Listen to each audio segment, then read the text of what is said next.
The disappearing Louisiana coast is a multi-pronged threat that the people of Louisiana are fighting.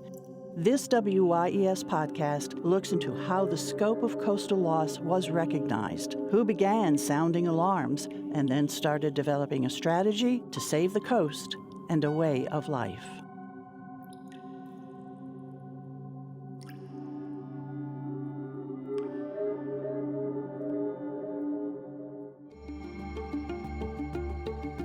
The Louisiana coast is changing, slipping away to erosion, subsidence, sea level rise. Decades ago, the threat was recognized and a focus on saving the coast evolved. In this podcast, we'll remember those who sounded the early warnings and began the battle to save our coast. Hello, I'm Marcia, Kavanaugh, and thanks for joining us for this first episode in our podcast, Early Warnings, the Louisiana Coast.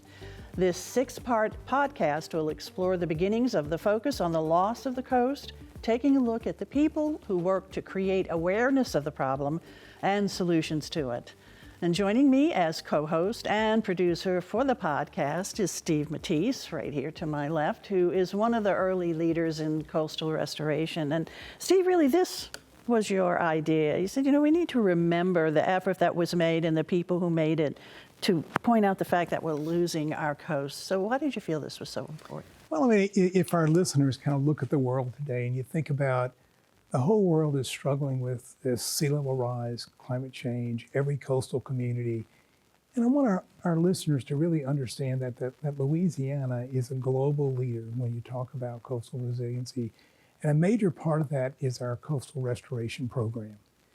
And people need to feel comfortable that the staff we have at the Coastal Protection and Restoration Authority, these are world-class engineers, okay? And so when you think back on it, the restoration program we have in Louisiana today, it didn't start 10 years ago. It didn't start yesterday. It didn't happen by chance, and it wasn't a result of one person. So I just thought it was really important that we look back and we think about in the 70s and 80s and 90s, when people started, started talking about restoration, started talking about our coast, we started changing attitudes at agencies about the priority of the coast. Who were the individuals? And there were lots of them, but who were a few of the individuals that we all remember, okay, that did things within the agencies to kind of change the understanding and change the perspective? Now, I have my own little perspective. I'm just one person, and is based on my experiences. And we have here today other people that have different perspectives that were around at different times and kind of saw all this coming together. So that's why I thought it was really important. And just sort of giving a little bit about your personal background, you led one of the first agencies. I was really fortunate. I mean, I'm a Louisiana native. I grew up on the North Shore, farming background. And, after college, I came back to Louisiana, worked for the Army Corps of Engineers.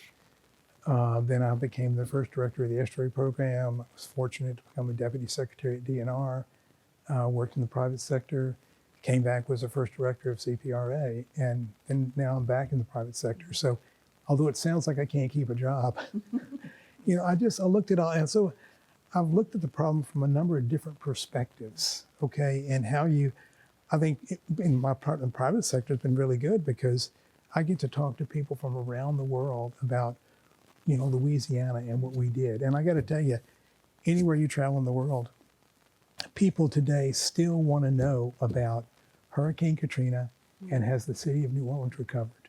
So certainly in this podcast, we are going to talk about what people did to start this focus, start to develop an effort to restore our coast. And so with us for this episode one are a few of the others who helped spearhead that coastal restoration effort. And we have Dr. Earl Melancon, a retired marine sciences professor from Nicholls State University in Thibodaux, and now also with Louisiana Sea Grant, working closely with the state's oyster industry.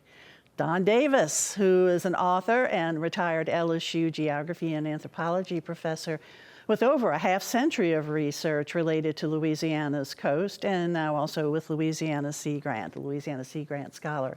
And Bob Thomas, Director of the Center for Environmental Communication at Loyola University in New Orleans, and he also teaches at Loyola's Biological Sciences and Environmental Program and serves as founding director for the Louisiana Nature Center. Okay, guys, thanks a lot for being here. I know you all have lots of stories to tell. You just came from a lunch with one another because you're old buddies and you've been in this whole effort to learn more about our coast and to save and preserve our coast for decades. So I'm going to ask you first, what set up the warning bell for you? What made you think that we've got to act because our coast is really in crisis? Don, let's start with you. Well, my career began at LSU in 1966. I was fortunate enough to be one of 5 people that served on Sherwood Woody Gagliano's baseline study. And when you have to touch every map of coastal Louisiana, it becomes part of your professional DNA. I'm not a native Louisianian. My father was an operating engineer on San Francisco Bay. So when I looked at canals, that's what my family did, and I kept that interest. Eventually finished a PhD in studying canals, went to Nicholls State University, stayed a while, and ended up at LSU. Okay. And so in terms of our coast and the problems our coast was having, what got you interested in this, or alarmed by it, or really wanted to jump in and say, hey, we have to do something? Well, literally, when you look at every map and counted dots, you became really familiar. And then the study comes out. Woody points out we were losing about 17 square miles of land area. You're teaching a course at Nicholls State, and you're using the word acre. And you can look at the students and see they just didn't understand. So when I changed it to football fields, still used, I got their attention. The problem was outreach and understanding. I was actually called by a professor at Nicholls a liar when I pointed that out. And that prompted me to say, well, I better figure some way to take this information to another level. And time frame for that, about when? That was about 1973. Okay, in the early 70s. Bob, let's go on over to you now, and sort of what got you going with this whole coastal issue? Well, I took my first official course at college at USL in Lafayette, now the University of Louisiana in Lafayette. And I was fortunate to have 2 professors that were amazing, a guy named Johnny Lynch and another guy named Jake Valentine. And these 2 guys worked for the Fish and Wildlife Service, but they taught a couple of seminars at USL in the biology department. And it was about coastal wetland issues. And so I got a taste from 2 gentlemen who at that time were probably in their 60s and had been working in this field for years and years and years, and were widely written about in adventure magazines and things about their exploits in various places in the world. And they made it palpable. They made everything, you could taste everything they talked about. And so that was sort of my grounding. And then I went to graduate school and came back to Louisiana, and I became the founding director of the Louisiana Nature Center. And first thing I did was I said, we're going to this will be one of the first major nature centers in the state. And I drove around to all the universities and sat down with their faculty, and I said, we're building a nature center. What should we focus on? And it was like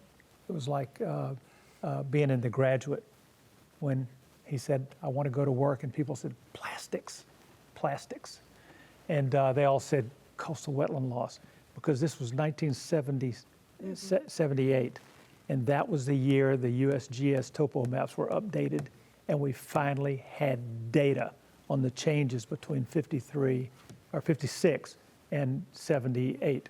And so We launched that Nature Center in 1980, and our first major exhibit when you walked in the door was a major exhibit on coastal wetland loss, and that was 1980. So now, like Don said, this was not something that was new necessarily. I still have my students reading a National Geographic article written in 1997 that suggested this was our future. Mm-hmm. So that sort of thing sort of led me down this path and gave me the urgency, because my field, I'm not a scientist who's doing empirical research in the wetlands. I'm a coastal educator. And I've done that now for 45 years. I've taught a course at the college level for 45 years called Ecology of the Mississippi River Delta. And, that's what I do. So that's how I kind of fell into the path. And you're still teaching. Still teaching, And absolutely. it's very much needed. Yeah. Bob, could I interject one thing? Sure. I think important to understand is that when Bob was working at the Nature Center, he produced a series of posters. You may have forgotten them, but those posters are essentially the first systematic outreach I know of. You may not have thought of that, but that's exactly what it was. Because outreach is what has to be discussed. Exactly. Hear, hear. Thank you. Earl? True. What about you? Well, first of all, I need a disclaimer. I am not the Nicholls professor who called Don a liar. I just want you to know that, all right? Okay, we're on the table. But okay, so that's clarified, all right? Next thing is, I can tell you, August 10th, 1971, undergraduate, working on a project for two of my mentors. I was an undergraduate at Nicholls State University, majoring in marine biology. August 10th, 1971, my first day of work down at Point of Shan, an area below Houma, and working with mentors Alva Harris and John Green. And I came home that afternoon, and I told the girl I was dating at the time, who became my wife, I said, Pam, I love fisheries and I'm going to stay in fisheries, but I've realized just one day in the field, watching all the shrimpers and the crabbers that were around me, that if I'm going to understand fisheries and wetlands, I have to understand the people who are using those resources too. And that's what got me into wanting to pursue marine biology, but also a very important integral part of that is understanding the culture and the people who are using those resources. So that day right there made me want to get my PhD. And I went way up north from Thibodeau to LSU. Oh, you traveled far. I traveled far and got my master's in fisheries and my PhD in marine science from LSU, and had some great mentors there too. And to this day, you continue to work in the field. I love it. Yeah. I love it. Yeah. So sort of, I think all of us here around this table, we love it. We love Louisiana. We love our coast. We love the culture. We love the people. And it's been a very crucial issue. Number one, to get the word out, to make the public aware about that outreach you were talking about, Don. And it's still certainly critical, but I think people are learning more and more about it. What, Steve, do you feel is the message that needs to be out there the most? Well, I think there was a time, and I would say in the early 80s, that, and I grew up on a farm on the North Shore, right? So, going down to the marsh was something that was just magical to me. But I think most of us in Louisiana, we thought the marsh was so big and so vast, it was inexhaustible. And you had the numbers come out about coastal land loss in Louisiana. And I think in a lot of ways, we couldn't believe that it would be gone, because there was so much of it. So I think in those early 80s and 90s, it was really about how do you really come to grips with that problem that our state is being transformed to open water, and all the impacts that that's going to mean to the way that we live in Louisiana. So for me, that was, that was that wake-up call, that what I was seeing and experiencing as a child and going down there and fishing, that was going to go away in my lifetime, okay? And so I think that for a lot of people, just people coming to grips with that, and I think a lot of people today maybe still have not come to grips with what our future in coastal Louisiana looks like. I mean, there's a part of me that I hate those maps that we produce every year that show the big red areas that are going to get open water, because I think what that tells our young citizens is that I don't want to invest or build there. Yeah. And I don't want them to leave Louisiana because they don't feel like they have a future here. So for us to focus on what do we do, what can we preserve, what do we do going forward, to me is just so critically important. Looking back is really important, but how do we use that to build that future for our children and grandchildren here? Because I don't want to have to go to, who wants to go to? I was about to say wherever rather than name some of our adjacent states that we'd have to go to see our grandchildren grow up or grow old. Yeah, So. and so many of us have to do that. So, okay, we've been talking roughly in a 50-year frame reference, okay? And much has been accomplished in those 50 years, so much more to be done. But the concerns about the health of the Louisiana coast and the importance of the river to the Louisiana coast date further back than 1970 or so. And Earl, I know that you wanted to touch on somebody who really touched on the importance of that. I think if you are a person in Louisiana who understands the history of our fisheries and our aquatic resources, one of the first ones in the beginning of the 20th century was Percy Viosca Jr., who's actually from New Orleans. And he was a biologist with the Department of Conservation, which later became our Department of Louisiana Department of Wildlife and Fisheries. And Percy was more than just a biologist. He was a naturalist, and he really understood the coast. And in 1925, he was invited to give a speech at the Ecological Society of America in Kansas City, Missouri, 1925. And the title of his presentation was Louisiana's Wetlands and the Value of Their Wildlife and Fisheries Resources. And his speech went over so well that the society asked him to develop a publication for it. And 3 years later, it was in 1928, it was published. And in that article and in his speech, he described the vital importance of connecting the Mississippi River to the wetlands and the importance of having salinity balance. And he blamed part of the issue with our eroding coast, which he recognized at that time, was that we had leveed the Mississippi and we weren't getting the fresh water we need to maintain our freshwater marshes and swamps. There was significant logging, and the logging was not good for the environment because of the clear-cutting operation. But even more importantly was the fact that the logging companies brought in a lot of canals, or dug a lot of canals, which were allowing a lot of saltwater intrusion into the freshwater swamps and marshes and killing the vegetation.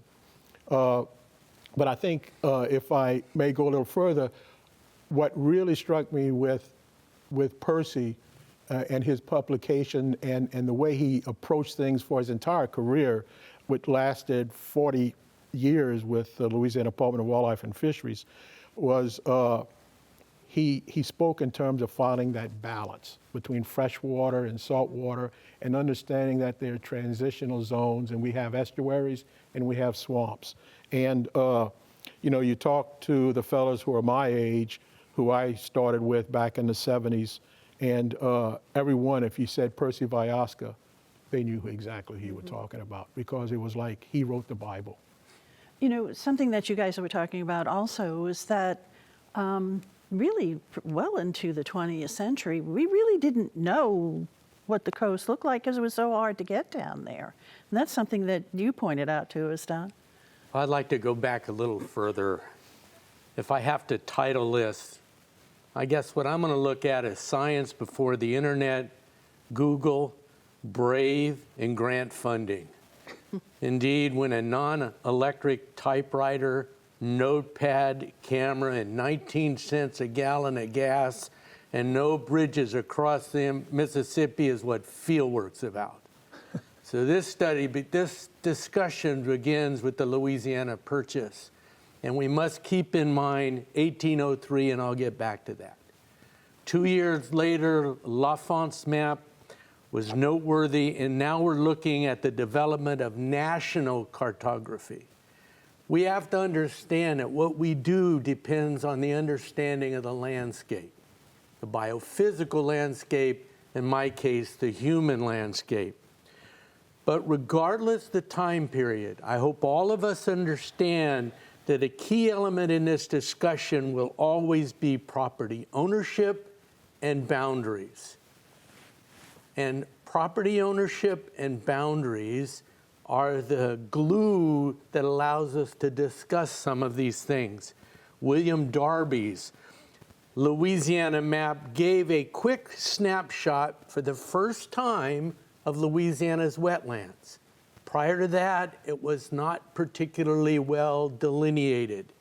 That was followed in 1848 by what is now known as the Latourette reference map of Louisiana. Latourette map includes things like Spanish grants, township, sections, range, settlement, plantation owners, includes inserts on the land division of the city of New Orleans.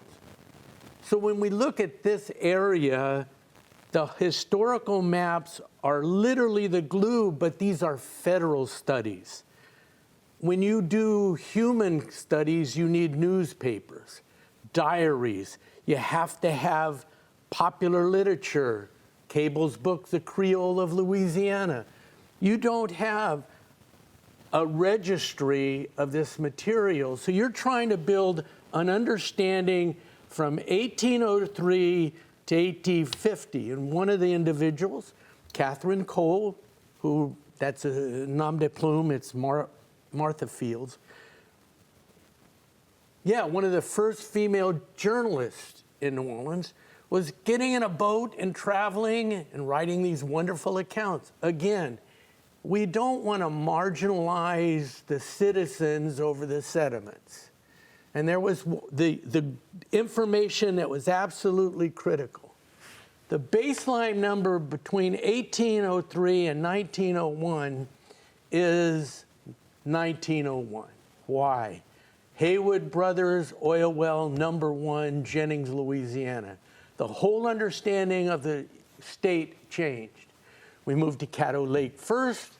The largest natural gas field in the world was under Monroe, and the oil companies didn't know how to penetrate the wetlands, didn't have a flotilla. I can go through a catalog of people, Edison Schwest. We can look at others. They got their beginnings as oystermen or shrimpers, boat people. Now, all of a sudden, property ownership is important. You realize that this is the only state I know that you'll go to court over that much land. Now, before, it's already been mentioned, it was worthless, uninhabitable, nobody wants to live there. In fact, the Acadians who lived there, they never thought about owning it. It was communal land. Well, now you have landmen trying to figure out what you own. Surveys are actually really critical. But when you looked at the marsh and Dragon Chain, it was a surveyor's nightmare, and a census taker didn't want to be there anyway because of the mosquitoes. So we have this enormous chunk of real estate. What does this have to do with Louisiana? In 1903, 100 years after Louisiana purchase, Louisiana built the Gulf Biologic Research Station at Cameron, focuses on oysters. So the state had a vested interest, perhaps not a large one, as early as 1903. So we now look at 1900 to 1940. Remember, the first bridges across the Mississippi were in 1935 and 1940. The marsh was just for oil companies and cattlemen and fishermen and others. But when you start about research, it came from exactly what Earl talked about. Biannual reports, the surveys of the U.S., the Fish and Wildlife Service, the Conservation Division, and that carried you up to 1940. But what about the research during the Great Depression? I mean, There was not much. Now, in terms of the biophysical, particularly the physical side, R.J. Russell in 1935 published in Louisiana Geological Survey Bulletin 6 a discussion of Cameron Parish. No bridges to get there. The next year, in 36, he published his story about the Delta. Humphrey, Abbott, Ehlert, all writing between 1832 and 1860, had huge egos. And R.J. Russell broke the stranglehold on Mississippi research in 1936. So we're fine, except all of a sudden we're thrown into World War II. What was the science like? You know, we're talking about the arsenal of democracy. The science was down to 3 words: win the war. So Princeton, University of Chicago, and University of California at Berkeley understood the meaning of overhead. And for those of you that have to deal with it, that's where it began. We are now at war. We're trying to develop something, but what about the science of the wetlands? In 1948, Leslie Glasgow at LSU, some would say the father of Louisiana's ecology of marshes, was employed. In 1948, 49, somewhere in there, R.J. Russell got invited to a meeting in Washington, D.C. Purpose of that meeting, the Navy got their behind kicked. They had nobody that understood nearshore processes. What can you do? Russell says, well, we can establish a center at LSU. So that took place in 1948, Coastal Studies Institute in 1950. But how do we understand the magnitude of the marsh? That reverts down to the biology side, if you will, with the publication of Ted O'Neill's book, The Muskrat of Louisiana's Coastal Marshes. Now we have a map that has a geographic province that we could call the coastal zone. Russell, working with the Navy, that's ONR, Office of Naval Research, established coastal studies in 1952. Most people do not realize that during that period, at least 6,000 contracts were issued primarily to universities from ONR. So we have Russell in place. Now, Coastal Studies Volume Number 1 was written by William McIntyre. To all of us, it was Dr. Mack. McIntyre published Prehistoric Indian Settlements of Changing Mississippi River. Long title. Almost everybody in this room have seen the overstepping deltas. That was the marriage of archaeology, Dr. Mapp's field, coastal geomorphology, Dr. Mapp's field. He looked at the midden sites, he sorted it out, and he built this overstepping model. Now we have Russell's work, Mack's work, and now we know where the delta had influenced what we now know as the delta plain. That study has been repeatedly mentioned. Few people remember it is Coastal Studies Institute Volume 1. It started out at about 12,000, 10,000, and now it's been revised to 6,000 years. So right up into the 60s, late 50s, let's see, McIntyre's work was 58, 6 years after. So you're now moving to the 60s. We have Coastal Studies Institute. We have numerous university-based studies. We're getting universities that have departments. I can't speak for everybody here. I'm the first generation of what I do.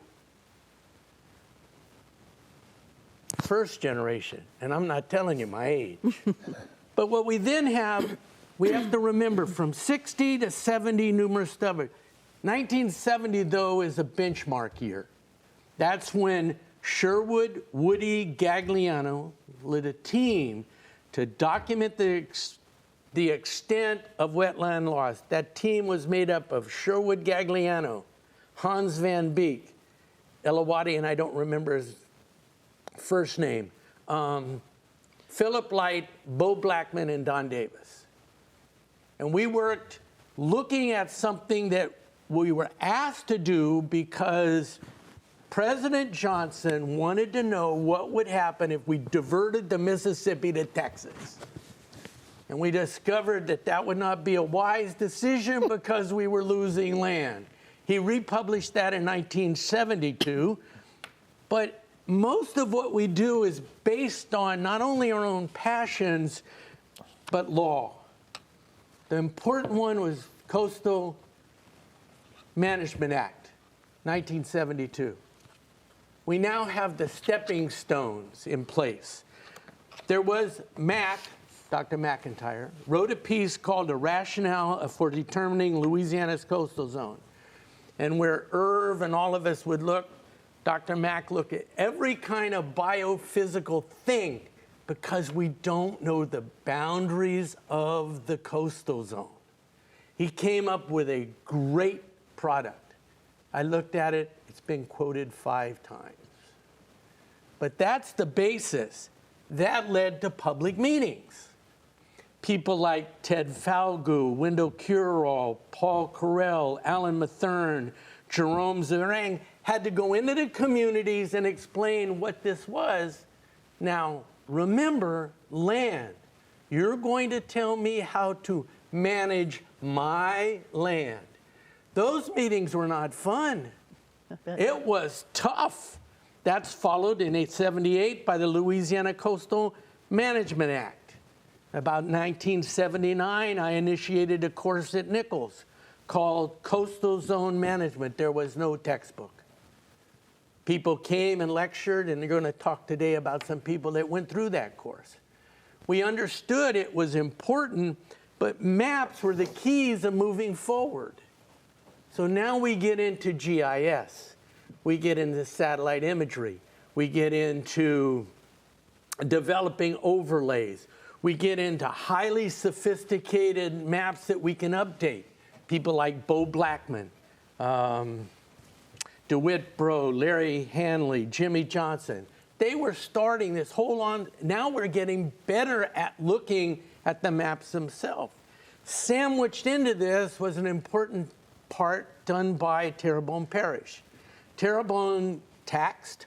They had a committee called the Barrier Island Committee. It was chaired by Don Landry, who was a pharmacist. He got involved with LGS, Louisiana Geological Survey, got involved with the USGS. Shea Penland developed a reputation on Barrier Islands because of one person. But what came out of that, Carolyn Gorman and myself, we wrote a couple of brochures that were widely distributed, and the first billboards announcing the problem were in Terrebonne Parish. And what then happened is in 1989, we have one legislation, 1990, the Bro Act, which ultimately leads to QIPRA. But in 1989, there was a Louisiana constitutional amendment election. The amendment established what we call the Coastal Restoration Trust Fund, and it received the highest percentage of affirmative votes of amendments, only a little bit higher than the Highway Trust Fund. And what that election says to me and others, the significance of that vote showed the favor of establishing a wetlands trust fund. And it demonstrated at that time, 1989, voters were concerned with coastal wetland loss at the same concern as our highways. Now, after that, there were people like Dave Chambers, Bob Anderson, Bill Good, Ted Ford, Oliver Houck, Ted Johannan, and the list goes on. Okay, really very complete background dating from Louisiana Purchase. But a lot of very important information. I know something you wanted to refer to also is Yeah. which is pretty important and tell us Yeah. what it does. Well, I come from it a little different from Don. We each have our expertise up here, and I'm looking at wetlands with salinity and how it affects the aquatic environment, primarily fisheries, recreational and commercial. Don mentioned the biological station in Cameron in 1903, and he also mentioned 1901. Well, in 1901 is when the state finally came together cohesively and developed what was referred to as the Oyster Commission, which eventually became the Wildlife and Fisheries Department. And and Don mentioned, of course, the lean times through the 30s and the 20s and the 40s for obvious reasons with world wars and things like that and depression. But I always go back, Percy Vyaska was a leader during that time. But it wasn't until 1971 that the Louisiana Department of Wildlife and Fisheries published a 2-volume comprehensive description and discussion of the aquatic resources in coastal Louisiana. And because they had red covers on the books, they became known as the Red Books, okay? And there were 2 volumes, and it literally set the stage for decades and continuing work on aquatic resources. But what it did was now take the state and begin to look at it in terms of hydrological regimes, basins, and what are our resources within the basins. And that was begun by a person you just mentioned, Don, Ted Ford, Dr. Ted Ford. It was Ted's idea in the late 60s. He was head of the seafood division for Louisiana Department of Wildlife and Fisheries at that time. And he went to the state and to the federal government and asked for resources to do the first comprehensive study of coastal Louisiana. There had been other studies done all through the 1800s and 1900s and 1800s. But this was the first comprehensive, and it was broken up into looking at the hydrology, the wetlands, and how the water currents move through those wetlands, and the sediments. And that was led by Barney Barrett with Wildlife and Fisheries. Then we looked at the geography, the lay of the land, and the biology, which were the fisheries. That was led by William Perrett. We call him Corky. Corky's still kicking. He's still around. But what was really interesting was not only laying the foundation for so many studies for so many years that followed after that. The people who wrote that, the people who worked under Barney and worked under Corky, those scientists who with Wildlife and Fisheries became the next generation of managers of our natural resources in that department. People like Wilson Gadry, they call him Doc. Wilson finally went into private practice, but he began to develop the management of the shrimp resources. We had Gerald Atkins, who was managing the blue crab fishery. We had Ron Dugas, who was managing the oyster resources. So what this did, the state began to realize we not only have to study comprehensively and understand, we also have to have people who are specifically tasked with a particular species or fishery. So you began to get these managers like Gerald, like Ron Dugas, Wilson Gadry. All of that became so important. And to me, the strongest point was not only the red books, but is that people like Ted Ford and Ted's boss, Lyle Sandoval, who was the assistant secretary for fisheries at the time, they had the division to do these red books, but also to mentor all of these biologists who became the next generation, who were was and still is in some places the generation that helped to bridge that gap to understanding our aquatic resources with the wetlands and that connection. So history, culture, and certainly a lot of science underlying the foundation of what we're trying to do to save the coast, to keep it all going. And Steve, I know you wanted to touch on, individuals and then also governmental agencies and people within government who started giving this whole effort some more direction. Yeah, and my perspective is probably a little bit different. As I mentioned, I started my career with the Army Corps of Engineers, and then I spent time at DNR. And again, I kind of think about it as that time in the early 80s, through the 80s and in the beginning of the 90s, it was that time where I think all of us began to recognize how important our coastal resources were, okay? And for our listeners, I mean, we mentioned the Mississippi River. There's this great article that was written, it was entitled The Inevitable Empire. And it was about the importance of the Mississippi River to the development of the United States, okay? And it gave the reason why Jefferson bought the Louisiana Purchase was not about, anything other than there was no other river system in the world that had more miles of navigable water that overlaid this fertile Great Plains. And if you had that navigation system, you had water, and you had this vast area, you would be an inevitable empire, okay? So the importance of the Mississippi River to Louisiana has always been there, okay? That grew our marsh. And then we knew in the late 1800s, there was an article in National Geographic that said, hey, we've been talking about leveeing the river, but if we do that, in 2 to 3 generations, Louisiana's going to collapse, right? So we have the Great Flood of 1927, 2 or 3 generations, which is right now, the wetlands are collapsing, okay? So we've known all this kind of stuff. So in my personal experience, I just kind of want to mention a few of the people that did little things that I think changed the perspective of where we were going. When I first started working at the Corps of Engineers, the Corps had just finished the Atchafalaya Basin report plan, which was a big deal for us in Louisiana, right? Because you're going to preserve the Atchafalaya Basin. And that was done by a guy, the colonel at the time was Colonel Tommy Sands, who went on to become a general. Tommy's back in New Orleans now.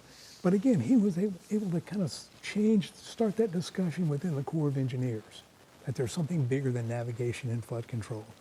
And then the first person I worked for at the Corps was Sue Hawes. And y'all remember Sue? Oh, yes.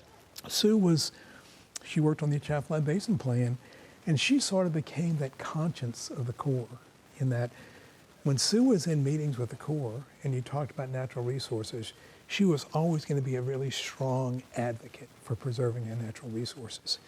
And then for me, the first colonel we had in my time there was a guy named Rick Gorski. And Gorski was the first person who came out of his office and started going and talking to people that were working on restoration. And again, having discussions to say, our mission is bigger than navigation and flood control. And for listeners, I think it was mentioned before, you got to realize that in 1981, when I started at the Corps, our most advanced piece of equipment was one Selectric typewriter with a white ribbon, and everything you wrote had to be typed by your secretary, okay? This is before LIDAR or anything else. And so when we wanted to get a handle on how much marsh do we really have, marsh versus water, the way you had to do it was you took those infrareds of quad maps, you overlaid a piece of Mylar, and you drew on that interface. Okay, a quad map is about 50 acres. We got about 4 million acres of marsh. There was a guy at the Corps, his name was Del Bretch. Del is still around, but he was the guy that sat for years, every day, with that and drawing that interface. Think about the dedication that it took for someone to do that. Well, I remember having to go to Dell. If you needed something like that, you went to Dell. You went to Dell, and he could tell you. And then also within the Corps, and because I lived this, there was always a struggle with the state wanting to do more with beneficial use of dredge material. But within the Corps, you had to fight this battle of what was called the federal standard to get more money, out of your dredging budget to do beneficial use. And I think probably the biggest navigation manager we had that time that really fought that battle was a guy named Bob Gunn. And then my wife, Lindo, she was there too, doing that kind of stuff, and they were focused on, and it was the things that you didn't see out in the public, because in the public you had to take the position of the Corps. But then when you were internal of the Corps, then how do you fight? What are you fighting for? How do you change that dynamic? When I went to the state of Louisiana, I remember this is at a time, again, where I had lobbyists tell me that coastal restoration would never be an issue that would be discussed on a statewide level. It would never be discussed by a governor, general gubernatorial campaign. And so you had to have people within DNR that kind of painted this vision for how important coastal was. And I got to tell you, you mentioned Bill Good. Bill Good was the guy that was in charge of coastal restoration at the time, in which it was primarily biology types. And I don't know if y'all remember this, but during a discussion once, Bill Good said that we always stressed how important it was because we're working on saving the coast. You got to go to work every day because the coast is falling apart every day. It's really important to go to work. And Bill Good said, remember, what we do is not a job, it is a calling. You remember him saying that? Yes. And I think most of the people that worked in that said, yeah, we are special. It's more than just a job. So Bill Good was critically important. Then we had, I think Mike Foster was the first governor because he was a hunter and a fisherman that even kind of paid any attention to coastal. And then he appointed Jack Caldwell as the secretary at DNR. And Jack was a retired oil and gas attorney. I think he took the position because of the mineral board sits under DNR. But I was there at the time I went over to become Jack's first deputy, and I saw Mr. Jack embrace coastal restoration, and he became the most positive voice that we could have ever had in the state legislature. He would walk those halls and preach coastal restoration, and he built, in my mind, the restoration program we had at DNR. When I left, he hired Randy Hanshy, who was ex-Corps of Engineers, and Randy came in and really put the framework in place to have this really world-class engineering group that we have now at CPRA. So those were people that were really pressing forward to change it. And while all that was going on at the state level, we had Lynn Barr that was in the governor's office. And Lynn worked for 4 or 5 different governors, and he was always a positive voice that he could keep the wheels on things in discussions that we weren't part of. And of course, Karen Gautreaux was there with Lynn for that, and Karen is still around today, and she's a really positive voice and an inspiration. So we have those people that were really, really involved at that time, and they're still there today. All of those people who were involved at that time, and as all of you guys have pointed out, over, well, more than a century now, have done the research on the science, which is so invaluable. I mean, we need that solid research in order to really come up with a plan that will work to preserve the coast. One name that you brought up, Don, that maybe people will be familiar with, because while he was not an individual who wanted the limelight, it was given to him because of his knowledge and what he was telling us, and that's Woody Gagliano. Just some, your interactions with Woody Gagliano and what he meant to this effort to save our coast. Yeah, well, he came from a different background, so to speak. He was a geographer, and he got these contracts with the Corps to study the problems, and he immediately identified the eventual demise of the coast and the rates at which it was happening, and started coming up with his team to come up with all these different avenues that we used for saving it. But Woody was an inspiration, and I think all of us would rate him as one of our heroes.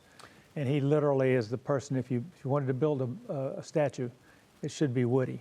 And I'm going to second that, because Woody, as a young person at the Corps, kind of arrogant, I thought we could save the whole coast. And remember when Woody stepped forward and said, boys, we can't save it all. Right. We got to draw a line in the sand. We got to figure out what we can save, and we need to focus on that. And I remember thinking, boy, that took a lot of guts for him to stand up and say that. I mean, he was. I agree. I second that. He published 2 papers that have always been important to me, and one of them was that he defined the ultimate line of defense. We have to defend this at all costs on our coast. And then he published a paper on the offense, about what we do to save that coast. And those were 2 really incredibly thoughtful pieces. But everything that he did was that way. But he's just was magnificent. And I just wanted to say that there are so many names that haven't been mentioned here today. But remember, this is a 6-part series. Right, we'll be and mentioning so we'll be them. meeting them and hearing them talk, other names being mentioned. But a big part of this, we've talked about all these dimensions that we all live every day, and we've all, in this group right here, we've lived them for multiple decades. But it all gets back to this mystique of Louisiana. And I shared earlier that my family moved from Central Texas to Georgia when I was 6 years old. And so for about 3 or 4 years before I was 10 years old, we would drive back every Thanksgiving to Texas to a family reunion. And I would look out of the window in the car, and as we drove through New Orleans on 90 and 61 and all these other highways, and I would say to my parents, if anybody lives here, they've got to have a boat, because all you saw were wetlands from that car as you drove through. And I think that led to one of my most exciting statements that I made, not with planning at all. But I was on the Today Show one time with Al Roker, and we were talking about the values of the Emerald Coast of Florida. Why do people love it so much? Very easy thing to talk about. And as we got ready to split, he says, I don't want to put you on the spot, but I have one question. If you could be anywhere in the world right now, where would you be? And I immediately said, standing in a Louisiana marsh. And I walked off and went, oh my God, all the things I could have said that would be stupid. That was perfect, because that's exactly who I am. That's why I live here. That's why I live here, and I'll never leave. And why all of you guys have done such wonderful work, such important, needed work to try to save the coast. So real quick now, so let's wrap up episode 1. What are your feelings today about what's going on with our coast? Can it be saved? Don, I'm going to start with you. Brief. I'm done. You had all Because the question's almost impossible to answer. None of us have a crystal ball. We see the trajectories. We see seawalls. We see these bulwarks. But we still have to deal with climate change. And that's real. Doesn't make anywhere you are on this big globe. I mean, the Pacific Islanders are already planning, so it's a tough question. I like to think I'm an optimist. All right, I'm going to go to you too, because you're with me for the next 5 episodes. Well, I think that there will be successes, but there will be adaptations. That's one of the great things about Homo sapiens, is that we're the great adapters. And we use technology, we use our ability to think deeply about issues. Don't anybody sit out there and wait for the politicians to do this. That's not what happens. What happens is a people have to come together, and they have to make sure that their political elected officials understand how important this is, and that all decisions have to be made on the basis of the science that we own and the culture that we've developed, and not based on political decisions. Earl, let's wrap it up with you.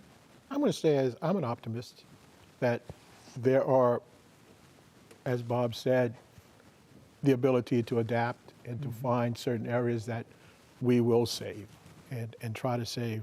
I always go back when people ask me a question like that and say, well, how do you have so many groups always doing this back and forth? And I always go back to the simple statement that the state has said that we're going to save our wetlands as best we can, but we're going to do this in such a way that we always realize it's a working coast. And if it's a working coast, that means there's a place for all of us at a certain degree in balance. And what I have had heartburn with is the advocates on both sides of the issue that don't seem to understand that compromise is a democratic way of doing things. May I add one more thing? We've talked about all the people in here that we've mentioned, and you will mention over the next course of the next 5 sessions.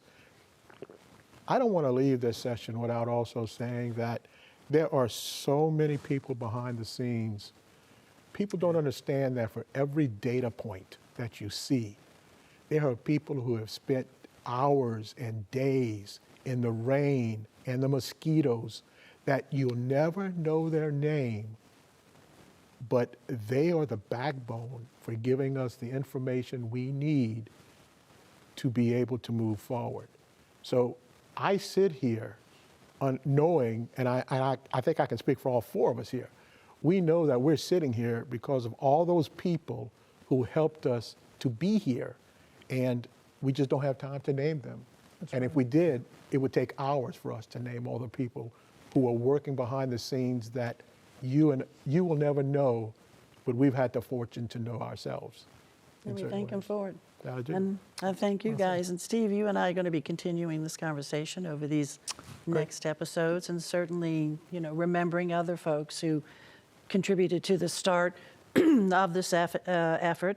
But really, really good background here about our coast and the problems for the coast as how they got started, and then also the individuals involved, and certainly the science and research involved in what's needed to maintain and preserve our coast to the best of our ability. And we appreciate you highlighting this. That's right. Yeah. It's important. It's important for all of us. Thank And you. Bob, to sort Thank of you, guys. follow up on Thank you. something that you said, is the people. The people need to get involved. Yeah. So in our next Early Warnings episode, we are going to hear about how the interest in doing something to address the coastal loss begins to grow, the people start to organize, and then also to assess the cost of losing the coast in terms of what it will take to restore it, as well as what the cost would be if nothing is done. So thanks for joining all of us here for episode 1, and we hope to see you for the next episode of Early Warnings. Thanks a lot. You can find all episodes of Early Warnings on WYES YouTube and other sites where you get your podcasts. Go to WYES.org for more information.